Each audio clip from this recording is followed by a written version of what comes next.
Hello പ്രിയമുള്ളവരെ, ഞാൻ ഡാനിയലച്ചൻ. നിങ്ങൾ കേട്ടുകൊണ്ടിരിക്കുന്നത് അസെൻഷൻ നിങ്ങളുടെ അടുത്തേക്ക് എത്തിക്കുന്ന ബൈബിൾ ഇൻ എ ഇയർ എന്ന മലയാളം പോഡ്കാസ്റ്റാണ്. ഇവിടെ നാം ദൈവത്തിന്റെ സ്വരം വചനത്തിലൂടെ ശ്രവിക്കുകയും ദൈവത്തിന്റെ കണ്ണുകളിലൂടെ നമ്മുടെ ജീവിതത്തെ നോക്കിക്കാണാൻ ശ്രമിക്കുകയും ചെയ്യുന്നു. The great adventure Bible timeline എന്ന റീഡിംഗ് പ്ലാനിന്റെ സഹായത്തോടെയാണ് ഉൽപ്പത്തി മുതൽ വെളിപാട് വരെയുള്ള ബൈബിളിലെ 73 ഗ്രന്ഥങ്ങളിലൂടെ യാത്ര ചെയ്ത് മനുഷ്യരക്ഷയുടെ കഥ ദൈവം എങ്ങനെയാണ് ഒരു സംഭവമായി അവതരിപ്പിക്കുന്നതെന്ന് മനസ്സിലാക്കാൻ നാം ശ്രമിക്കുന്നത്. മാത്രമല്ല, ആ രക്ഷാകര കഥയിൽ വായനക്കാരായ നമ്മൾ എങ്ങനെയാണ് ഉൾപ്പെട്ടിരിക്കുന്നത് എന്ന് മനസ്സിലാക്കാനും ഈ വായനയിൽ നാം ശ്രമിക്കുന്നു. റീഡിംഗ് പ്ലാൻ ആവശ്യമുള്ളവർക്ക് BIYindia.com/Malayalam എന്ന ലിങ്കിൽ നിന്ന് അത് ലഭ്യമാണ്. ഞാൻ വായനയ്ക്കായി തിരഞ്ഞെടുത്തിരിക്കുന്നത് POC മലയാളം ബൈബിളിന്റെ പരിഷ്കരിച്ച വിവർത്തനത്തിൽ നിന്നാണ്. ഇന്ന് 79ാമത്തെ ദിവസമാണ്. ഇന്ന് വായിക്കുന്ന വചനഭാഗങ്ങൾ സംഖ്യയുടെ പുസ്തകം 34-ാം അധ്യായവും നിയമാവർത്തന പുസ്തകം 33-ാം അധ്യായവും സങ്കീർത്തനങ്ങൾ 120. സംഖ്യയിൽ നിന്നും നിയമാവർത്തനത്തിൽ നിന്നും നാം വചനം വായിക്കുകയും 120-ാം സങ്കീർത്തനം പ്രാർത്ഥിക്കുകയും ചെയ്യും. നമുക്ക് വചനം വായിച്ചു തുടങ്ങാം. മറക്കരുത്, നാം വചനം വായിക്കുമ്പോൾ വചനം നമ്മെയും വായിക്കുകയാണ്. സംഖ്യ അധ്യായം 34. ദേശത്തിന്റെ അതിരുകൾ. കർത്താവ് മോശയോട് ഇപ്രകാരം വചിച്ചു: ഇസ്രായേലിയരോട് നീ കൽപ്പിച്ചു പറയുക, നിങ്ങൾ കാനാൻ ദേശത്തേക്കെത്തുമ്പോൾ നിങ്ങൾക്ക് അവകാശമായി തരാനിരിക്കുന്ന കാനാൻ ദേശം അതിന്റെ അതിർത്തികൾ അനുസരിച്ച് ഇതാണ്. നിങ്ങൾക്ക് തെക്കേ അതിര് ഏദോമിന്റെ വശം ചേർന്ന് സിൻ മരുഭൂമി മുതലായിരിക്കും. ഉപ്പുകടലിന്റെ അറ്റത്ത് മുന്നോട്ടായിരിക്കും നിങ്ങൾക്കുള്ള തെക്കേ അതിർത്തി. എന്നിട്ട് നിങ്ങൾക്കുള്ള അതിർത്തി തെക്ക് നിന്ന് അക്രാബീം കയറ്റത്തിന് വലം വച്ച് സിന്നിലേക്ക് കടക്കും. അതിന്റെ സീമാന്തങ്ങൾ തെക്ക് നിന്ന് കാദേശ് ബർണയായിലേക്കായിരിക്കും. അത് ഹസോർ അദാറിലേക്ക് മുന്നേറി അസ്മോനിലേക്ക് കടക്കും. ആ അതിർത്തി അസ്മോനിൽ നിന്ന് ഈജിപ്ത് അരുവിയിലേക്ക് തിരിയും. അതിന്റെ സീമാന്തങ്ങൾ സമുദ്രത്തിലേക്കാണ്. പടിഞ്ഞാറേ അതിർത്തി നിങ്ങൾക്ക് മഹാസമുദ്രം ഒരതിർത്തിയായി ഉണ്ടായിരിക്കും. അതാണ് നിങ്ങൾക്ക് പടിഞ്ഞാറേ അതിർത്തി. ഇതായിരിക്കും നിങ്ങൾക്കുള്ള വടക്കേ അതിർത്തി. മഹാസമുദ്രം മുതലുള്ള ഓർ മലനിര നിങ്ങൾക്കായി നിങ്ങൾ അടയാളപ്പെടുത്തണം. ഓർ മലയിൽ നിന്ന് ലെബോഹമാത്ത് വരെ നിങ്ങൾ അടയാളപ്പെടുത്തണം. അതിർത്തിയുടെ അറ്റങ്ങൾ സേദാദിലേക്കായിരിക്കണം. തുടർന്ന് അതിർത്തി നീളുന്നത് സിഫ്രോനിലേക്കായിരിക്കും.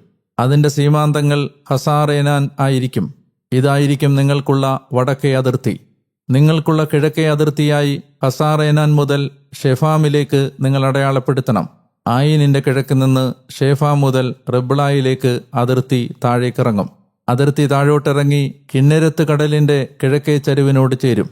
ആ അതിർത്തി ജോർദാനിലേക്കിറങ്ങും. അതിന്റെ സീമാന്തങ്ങൾ ഉപ്പുകടലായിരിക്കും. ചുറ്റുമുള്ള അതിന്റെ അതിർത്തികൾ അനുസരിച്ച് നിങ്ങൾക്കുള്ള ദേശം ഇതായിരിക്കും. മോശ ഇസ്രായേല്യരോട് ഇപ്രകാരം കൽപ്പിച്ചു: 9 ഗോത്രങ്ങൾക്കും ഗോത്രപാതിക്കുമായി കൊടുക്കാൻ കർത്താവ് കൽപ്പിച്ചിട്ടുള്ള ദേശം ഇതാണ്. അത് നിങ്ങൾ നറുക്കെടുപ്പ് വഴി അവകാശപ്പെടുത്തണം. എന്തെന്നാൽ തങ്ങളുടെ പിതൃഭവനമനുസരിച്ച് റൂബന്യഗോത്രവും തങ്ങളുടെ പിതൃഭവനമനുസരിച്ച് ഗാദ്യഗോത്രവും അവകാശമെടുത്തല്ലോ.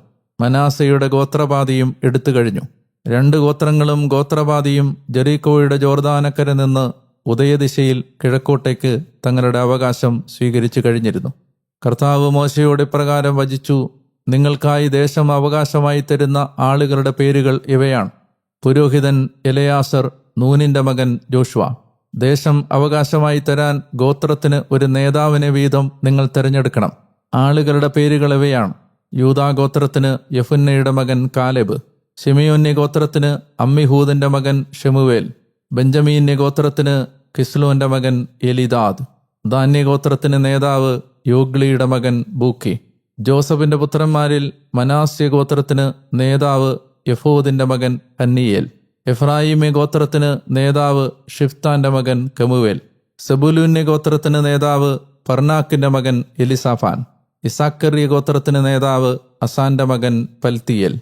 ആഷേരി ഗോത്രത്തിന് നേതാവ് ഷെലോമിയുടെ മകൻ അഹിഹൂദ്. നഫ്താലി ഗോത്രത്തിന് നേതാവ് അമ്മിഹൂദിന്റെ മകൻ പെദാഹേൽ.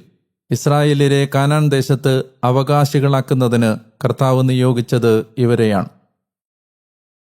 നിയമാവർത്തനം അധ്യായം 33. മോശയുടെ ആശീർവാദം. ദൈവപുരുഷനായ മോശ തന്റെ മരണത്തിനു മുമ്പ് ഇസ്രായേലിനെ അനുഗ്രഹിച്ചുകൊണ്ട് നൽകിയ ആശീർവാദമാണിത്. അവൻ പറഞ്ഞു, കർത്താവ് സീനായിൽ നിന്ന് വന്നു. സെയീറിൽ നിന്ന് അവിടുന്ന് അവർക്കായി ഉദിച്ചു. പാരാൻ പർവ്വതത്തിൽ നിന്ന് അവിടുന്ന് പ്രകാശിച്ചു. വിശുദ്ധഗണത്തിന്റെ 10,000ങ്ങളിൽ നിന്ന് അവിടുന്ന് എഴുന്നള്ളി. അവിടുത്തെ വലം കൈയിൽ നിന്ന് അവർക്കായി പ്രമാണാഗ്നിയും. അവിടുന്ന് ജനങ്ങളെ പരിലാളിക്കുന്നവൻ തന്നെ. വിശുദ്ധരെല്ലാവരും അങ്ങേ കരങ്ങളിലാണ്.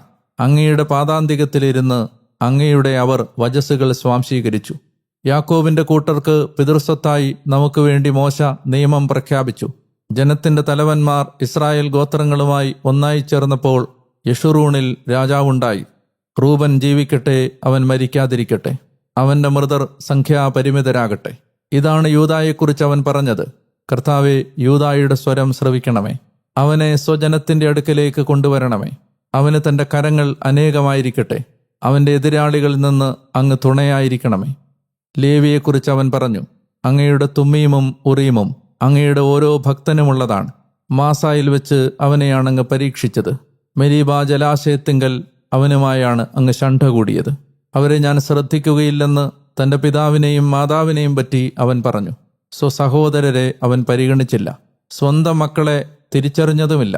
അങ്ങനെ അവർ അങ്ങയുടെ വാക്ക് പാലിച്ചു, അങ്ങയുടെ ഉടമ്പടി കാത്തു. യാക്കോബിനെ അവർ അങ്ങയുടെ ന്യായപ്രമാണങ്ങൾ പഠിപ്പിക്കും, ഇസ്രായേലിനെ അങ്ങയുടെ നിയമവും. അവർ അങ്ങേ സന്നിധിയിൽ ധൂപമർപ്പിക്കും, അങ്ങേ ബലിപീഠത്തിന്മേൽ സമ്പൂർണ്ണ യാഗവും. കർത്താവെ, അവന്റെ സമ്പാദ്യത്തെ അനുഗ്രഹിക്കണമേ. അവന്റെ കരവേലയിൽ പ്രസാദിക്കണമേ. അവന്റെ പ്രതിയോഗികളുടെ അരക്കെട്ടുകൾ തകർക്കണമേ. എഴുന്നേൽക്കാതിരിക്കും വിധം അവനെ വെറുക്കുന്നവരെയും.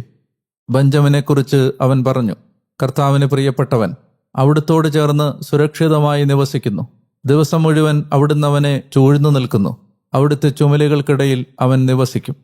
ജോസഫിനെക്കുറിച്ച് അവൻ പറഞ്ഞു, അവന്റെ ദേശം കർത്താവിനാൽ അനുഗ്രഹീതമാകട്ടെ. ആകാശത്തിന്റെ സുഭഗതയാലും മഞ്ഞുതുള്ളിയാലും താഴെ പതിഞ്ഞുകിടക്കുന്ന ആഴത്താലും സൂര്യന്റെ ഉത്കൃഷ്ടഫലങ്ങളാലും ചാന്ദ്രമാസങ്ങളുടെ വിശിഷ്ട വിഭവങ്ങളാലും പ്രാചീന പർവ്വത ശൃംഗങ്ങളാലും ശാശ്വത ശൈലങ്ങളുടെ വൈശിഷ്ട്യത്താലും ഭൂമിയുടെയും അതുൾക്കൊള്ളുന്നവയുടെയും ഐശ്വര്യത്താൽ ജോസഫിന്റെ ശിരസിലും സ്വസഹോദരന്മാരുടെ നേതാവിന്റെ മൂർധാവിലും മുൾപ്പടർപ്പിൽ വസിക്കുന്നവന്റെ പ്രസാദം വരുമാറാകട്ടെ. അവന്റെ കാളയുടെ കടിഞ്ഞൂൽ അവന് ഭൂഷണം, അവന്റെ കൊമ്പുകൾ കാട്ടുപോത്തിന്റെ കൊമ്പുകൾ. അതുകൊണ്ട് അവൻ ജനപദങ്ങളെ ഒന്നാകെ ഭൂമിയുടെ അതിർത്തിയിലേക്ക് തള്ളിമാറ്റും. അവരാണ് എഫ്രായിമിന്റെ 10,000, മനാസയുടെ 1000 അവർ തന്നെ. സെബുലൂണിനെക്കുറിച്ച് അവൻ പറഞ്ഞു, സെബുലൂൺ, നീ നിന്റെ പുറപ്പാടിൽ സന്തോഷിച്ചാലും, ഇസാക്കർ, നീ നിന്റെ കൂടാരത്തിലും. അവർ ജനങ്ങളെ പർവ്വതത്തിലേക്ക് വിളിക്കും, അവിടെ അവർ നീതിയുടെ ബലികൾ അർപ്പിക്കും. അവർ സമുദ്രങ്ങളുടെ സമൃദ്ധി നുകരും, മണലിലെ നിഗൂഢ നിക്ഷേപങ്ങളും. ഗാദിനെക്കുറിച്ച് അവൻ പറഞ്ഞു, ഗാദിനെ വിസ്തൃതമാക്കുന്നവൻ അനുഗ്രഹീതൻ. അവനൊരു സിംഹത്തെപ്പോലെ വസിക്കും. അവൻ ഭുജം കടിച്ചു കീറും, മൂർധാവ് പോലും. പ്രധാന ഭാഗം അവൻ സ്വയം ആസ്വദിച്ചു. എന്തെന്നാൽ നായകന്റെ ഓഹരി അവിടെ നീക്കിവെച്ചിരുന്നു. അവൻ ജനത്തിന്റെ തലവന്മാരെ സമ്മേളിപ്പിച്ച് കർത്താവിന്റെ നീതി നടപ്പിലാക്കി. ഇസ്രായേലിൽ അവിടുത്തെ ന്യായപ്രമാണങ്ങളും. ദാനിനെക്കുറിച്ച് അവൻ പറഞ്ഞു, ദാൻ സിംഹക്കുട്ടിയാണ്, അവൻ ബാഷാനിൽ നിന്ന് കുതിച്ചു ചാടുന്നു. നഫ്താലിയെക്കുറിച്ച് അവൻ പറഞ്ഞു, നഫ്താലി പ്രസാദത്താൽ സംതൃപ്തൻ, ദൈവത്തിന്റെ അനുഗ്രഹം കൊണ്ട് സമ്പൂർണൻ. നീ പശ്ചിമ ദക്ഷിണ പ്രവിശ്യകൾ കൈവശമാക്കുക. ആഷേറിനെക്കുറിച്ച് അവൻ പറഞ്ഞു, ആഷേർ പുത്രന്മാർ മൂലം അനുഗ്രഹീതൻ. അവൻ സ്വസഹോദരന്മാരുടെ പ്രിയങ്കരനായിരിക്കട്ടെ. അവൻ തന്റെ കാൽ എണ്ണയിൽ മുക്കട്ടെ. നിന്റെ ഓടാമ്പലുകൾ ഇരുമ്പും പിച്ചളയും. നിന്റെ ആയുസോളം നിന്റെ സുസ്ഥിതിയും. യെഷുറൂണിന്റെ ദൈവത്തെപ്പോലെ ആരുമില്ല. അവിടുന്ന് തന്റെ ശക്തി കൊണ്ട് ആകാശത്തിലും തന്റെ പ്രാഭവം കൊണ്ട് ആകാശവിധാനത്തിലും സവാരി ചെയ്യുന്നു. പുരാതനത്വത്തിന്റെ ദൈവം വാസകേന്ദ്രമാണ്. കീഴേ നിന്ന് നിത്യതയുടെ കരങ്ങൾ. അവിടുന്ന് നിന്റെ മുമ്പിൽ നിന്ന് ശത്രുവിനെ തുരത്തും. സംഹരിക്കൂ എന്നവിടുന്ന് പറയും. ഇസ്രായേൽ സുരക്ഷിതമായി വസിക്കും. യാക്കോബ് ഏകനായി പാർക്കും. ധാന്യത്തിന്റെയും പുതുവീഞ്ഞിന്റെയും ദേശത്ത് തന്നെ. അതെ, അവിടുത്തെ ആകാശം മഞ്ഞുപൊഴിക്കും. ഇസ്രായേലേ, നീ ഭാഗ്യവാൻ. നിന്റെ സഹായത്തിന്റെ പരിചയം, നിന്റെ പ്രാഭവത്തിന്റെ വാളുമായ കർത്താവിനാൽ രക്ഷിക്കപ്പെട്ട ജനമേ, നിന്നെപ്പോലെ ആരാണുള്ളത്? നിന്റെ ശത്രുക്കൾ നിനക്ക് വിധേയരാകും. അവരുടെ പൂജാഗിരികൾക്കുമേൽ നീ ചവിട്ടി നടക്കും. സങ്കീർത്തനങ്ങൾ 120. യുദ്ധവും സമാധാനവും. ആരോഹണഗീതം. എന്റെ കഷ്ടതയിൽ ഞാൻ കർത്താവിനോട് വിളിച്ചപേക്ഷിച്ചു. അവിടുന്ന് എനിക്ക് ഉത്തരമരുളി. വ്യാജത്തിന്റെ അധരത്തിൽ നിന്ന്, വഞ്ചനയുടെ നാവിൽ നിന്ന് കർത്താവെ എന്നെ മോചിപ്പിക്കണമേ. വഞ്ചനയുടെ നാവേ, അവിടുന്ന് നിനക്ക് എന്താണ് തരിക? അവിടുന്ന് നിനക്ക് എന്താണ് കൂട്ടിച്ചേർക്കുക? യോദ്ധാവിൻ്റെ മൂർച്ചയുള്ള അസ്ത്രങ്ങളും ഒപ്പം മുൾച്ചെടിക്കനലുകളും. എനിക്ക് ദുരിതം, മേശയ്ക്കാണല്ലോ ഞാൻ വാസസ്ഥാനമാക്കിയിരിക്കുന്നത്. കേദാർ കൂടാരങ്ങളോടൊത്താണല്ലോ ഞാൻ പാർക്കുന്നത്. സമാധാനദ്വേഷിയോടൊത്തു വസിക്കുന്നത് എൻ്റെ ആത്മാവിന് മതിയായി. സമാധാനപ്രേമിയായി ഞാൻ സംസാരിക്കുമ്പോൾ അവരോ യുദ്ധത്തിനു വേണ്ടിയാണ് നിലകൊള്ളുന്നത്. പ്രിയമുള്ളവരെ, 79-ാമത്തെ ദിവസം വചനവായന അനുഗ്രഹീതമായി മുന്നോട്ട് നീങ്ങുന്നതിന് നല്ല ദൈവത്തിന് നമുക്ക് നന്ദി പറയാം. ഒരു ദിവസം കൂടി കഴിയുമ്പോൾ ഈ മരുഭൂമിയിലെ അലച്ചിലുകൾ എന്ന ഒരു സമയകാലഘട്ടം അവസാനിക്കുകയാണ്. വളരെയധികം സന്തോഷത്തോടെ, ആനന്ദത്തോടെ, ആഹ്ലാദത്തോടെ നമ്മുടെ ഈ അനുഗ്രഹീതമായ വചന വായനയുടെ നിയോഗം പൂർത്തീകരിക്കാൻ കർത്താവ് നമ്മളെ സഹായിച്ചുകൊണ്ടിരിക്കുകയാണ്. ഇന്ന് വായിച്ച സംഖ്യ 34, നിയമാവർത്തനം 33, സങ്കീർത്തനങ്ങൾ 120 വളരെ പ്രധാനപ്പെട്ട ചില കാര്യങ്ങൾ നമ്മെ ഓർമ്മിപ്പിക്കുന്നുണ്ട്. സംഖ്യയിൽ ദേശത്തിൻ്റെ അതിരുകൾ ദൈവം നിശ്ചയിച്ച് നൽകുകയാണ്. ദൈവത്തിൻ്റെ തിരഞ്ഞെടുക്കപ്പെട്ട മക്കൾക്കായി ഒരു ദേശം കർത്താവ് നൽകുമ്പോൾ തന്നെ കൃത്യതയാർന്ന അതിരുകളും ദൈവം നിശ്ചയിച്ച് നൽകുന്നു. ദൈവം ബൗണ്ടറീസും ബോർഡറുകളും സെറ്റ് ചെയ്ത് ഫിക്സ് ചെയ്ത് കൊടുക്കുന്നു എന്നതാണ് ശ്രദ്ധേയമായൊരു കാര്യം. അനുഗ്രഹീതമായ ഒരു ദേശം കൈവശമാക്കാൻ ദൈവം അനുവദിക്കുമ്പോൾ തന്നെ അതിരുകൾ നിശ്ചയിക്കുന്നുണ്ട് എന്ന ചിന്ത വളരെ പ്രധാനപ്പെട്ടതാണ്. എല്ലാ വാഗ്ദത്ത നാടുകൾക്കും, എല്ലാ ദൈവകൃപകൾക്കും, എല്ലാ ദൈവാനുഗ്രഹത്തിൻ്റെ കൃപാവരങ്ങൾക്കും ദൈവം കൃത്യമായ അതിരുകൾ നിശ്ചയിച്ചിട്ടുണ്ട്. ഉദാഹരണത്തിന് ഏദൻ തോട്ടം എന്ന സകല സൗഭാഗ്യങ്ങളുടെയും ഭൂമികയിൽ വിലക്കപ്പെട്ട കനി എന്നൊരതിരുണ്ടായിരുന്നു. അതിരുകളെക്കുറിച്ച് അവബോധമുള്ളവരാവുക ദൈവം തരുന്ന അനുഗ്രഹങ്ങളെ ആസ്വാദികരമായി സ്വീകരിക്കാൻ നമ്മെ സഹായിക്കും. ബൗണ്ടറികൾ ഫിക്സ് ചെയ്യാതിരുന്നാൽ വലിയ ദോഷവും തിന്മയും ഉണ്ടാവും. എല്ലാവരും അറിയണം എവിടെയാണ് എൻ്റെ അതിര്, എവിടെയാണ് ദൈവം എൻ്റെ അതിർത്തി നിശ്ചയിച്ചിരിക്കുന്നത്. ആ അതിര്, ആ അതിർത്തി, ആ ബൗണ്ടറി കടക്കാതിരിക്കാൻ എല്ലാ നല്ല സൗഭാഗ്യങ്ങളുടെ നടുവിലും നമ്മൾ ശ്രദ്ധിക്കേണ്ടതുണ്ട്. സഭാപ്രസംഗകന്റെ പുസ്തകത്തിൽ 10-ാമത്തെ അധ്യായത്തിൽ 8-ാമത്തെ വാക്യത്തിൽ മനോഹരമായ ഒരു വാക്യമുണ്ട്. ചുവര് പൊളിക്കുന്നവന് സർപ്പദംശനമേൽക്കും, ബൗണ്ടറി ഭേദിക്കുന്നവന് പാമ്പുകടിയേൽക്കും. മനോഹരമായൊരു സൂചനയാണ്. അതിർത്തികളെക്കുറിച്ച് നല്ല ധാരണകൾ ആവശ്യമുണ്ട്. ബൗണ്ടറി വാളുകളെക്കുറിച്ച്, മതിലുകളെക്കുറിച്ച് നല്ല ധാരണകൾ നമുക്ക് ആവശ്യമുണ്ട്. നിയമാവർത്തന പുസ്തകം 33 എത്തുമ്പോൾ മോശയുടെ മരണത്തിന് തൊട്ടു മുമ്പ് മോശ എല്ലാ ഗോത്രങ്ങളെയും ആശീർവദിക്കുന്ന മനോഹരമായൊരു ഭാഗമാണ്. നോക്കുക, ആശീർവദിച്ചുകൊണ്ട് മരിക്കുന്ന ഒരാൾ, പരാതിപ്പെട്ട് മരണത്തിലേക്ക് പോകുന്ന ആളല്ല, ശപിച്ചുകൊണ്ട് മരണത്തിലേക്ക് നടന്നു പോകുന്ന ഒരാളല്ല, ആശീർവദിച്ചുകൊണ്ട് മരിക്കാൻ ഒരുങ്ങുന്ന ഒരാൾ. മാത്രമല്ല, ആരെയാണ് അയാൾ ആശീർവദിക്കുന്നത്?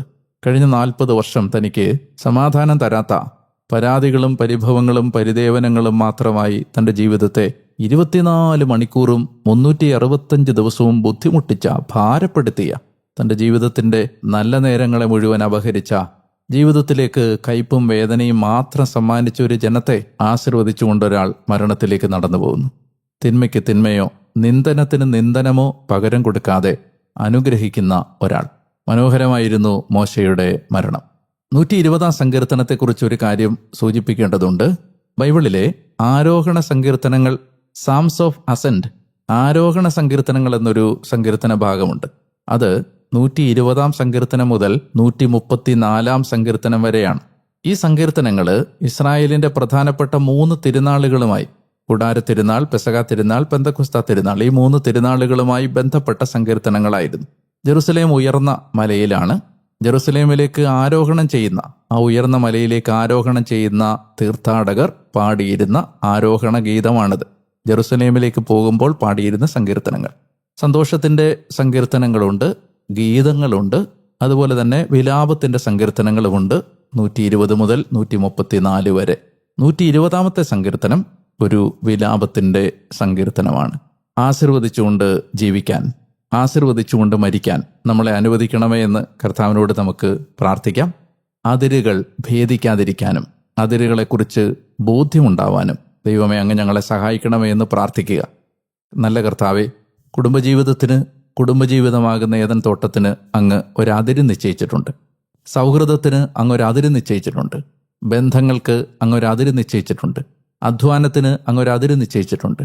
ഞങ്ങളുടെ ജീവിതത്തിൽ നേടിയെടുക്കുന്ന, ഈ ഭൂമി തരുന്ന എല്ലാ നേട്ടങ്ങൾക്കും അങ്ങ് ഒരതിര് നിശ്ചയിച്ചിട്ടുണ്ട്. എല്ലാ കാര്യത്തിനും അങ്ങേക്ക് കൃത്യതയുണ്ട്, അളവുകളുണ്ട്, അതിരുകളുണ്ട്. അങ്ങയുടെ സ്നേഹത്തിന് മാത്രമാണ് അതിരില്ലാത്തത്. അങ്ങയുടെ കരുണയ്ക്ക് മാത്രമാണ് അതിരില്ലാത്തത്. ഈ ഭൂമി വെച്ച് നീട്ടുന്ന എല്ലാ കാര്യങ്ങൾക്കും ഒരതിര് നിശ്ചയിച്ചവനാണ് അവിടുന്ന്. കർത്താവെ, ഞങ്ങളുടെ അതിരുകൾ മറന്നു പോകാതിരിക്കാൻ, ബൗണ്ടറികളെ മറക്കാതിരിക്കാൻ ഞങ്ങളെ സഹായിക്കണമേ. തിന്മ സമ്മാനിക്കുന്നവർക്കും ദുരിതം വെച്ച് നീട്ടുന്നവർക്കും കയ്പ് ജീവിതത്തിലേക്ക് വലിച്ചെറിയുന്നവർക്കുമെല്ലാം ആശീർവാദം നൽകി ജീവിക്കാനും ആശീർവാദം നൽകി തന്നെ മരണത്തിലേക്ക് നടന്നു പോകാനും ഞങ്ങളെ അങ്ങ് സഹായിക്കണമേ എന്ന് ഞങ്ങൾ അങ്ങയോട് പ്രാർത്ഥിക്കാം. പ്രിയപ്പെട്ട സഹോദരി സഹോദരന്മാരെ, ഈ വാക്ക് നിങ്ങൾ കേട്ടുകൊണ്ടിരിക്കുമ്പോൾ നിങ്ങൾ ഏത് ദുഃഖത്തിൻ്റെ അവസ്ഥയിലാണെങ്കിലും ദൈവമായ കർത്താവ് നിങ്ങളെ ആശീർവദിക്കട്ടെ എന്ന് ഞാൻ പ്രാർത്ഥിക്കുന്നു. നിങ്ങളിപ്പോൾ കേട്ടുകൊണ്ടിരിക്കുന്ന ഓഡിയോ പ്ലാറ്റ്ഫോം എന്തു തന്നെയാണെങ്കിലും അത് സബ്സ്ക്രൈബ് ചെയ്യുക, മറ്റുള്ളവരോട് ഇതിനെക്കുറിച്ച് പങ്കുവെക്കുക. മുടക്കമില്ലാതെ വചനവായനയിൽ പങ്കെടുക്കാൻ ശ്രദ്ധാപൂർവം കർത്താവിൻ്റെ കൃപയിൽ ആശ്രയിച്ചുകൊണ്ട് പരിശ്രമിക്കുക. നിങ്ങളെ വീണ്ടും കാണാൻ ഞാൻ കൊതിയോടെ കാത്തിരിക്കുന്നു. വീണ്ടും നിങ്ങളുടെ അടുത്തേക്ക് ഈ സ്വരം എത്തുന്നതുവരെ അറിയണം, ഞാൻ ഡാനിയലച്ചൻ. ഞാൻ നിങ്ങൾക്ക് വേണ്ടി പ്രാർത്ഥിച്ചുകൊണ്ടേയിരിക്കുന്നു. സ്നേഹിക്കുക, പരസ്പരം പ്രാർത്ഥിക്കുക, ഈശോയെക്കുറിച്ച് ഒരാളോടെങ്കിലും പങ്കുവെക്കാൻ പരിശ്രമിക്കുക. നാളെ വീണ്ടും കാണാമെന്ന പ്രാർത്ഥനയോടെ ബൈ.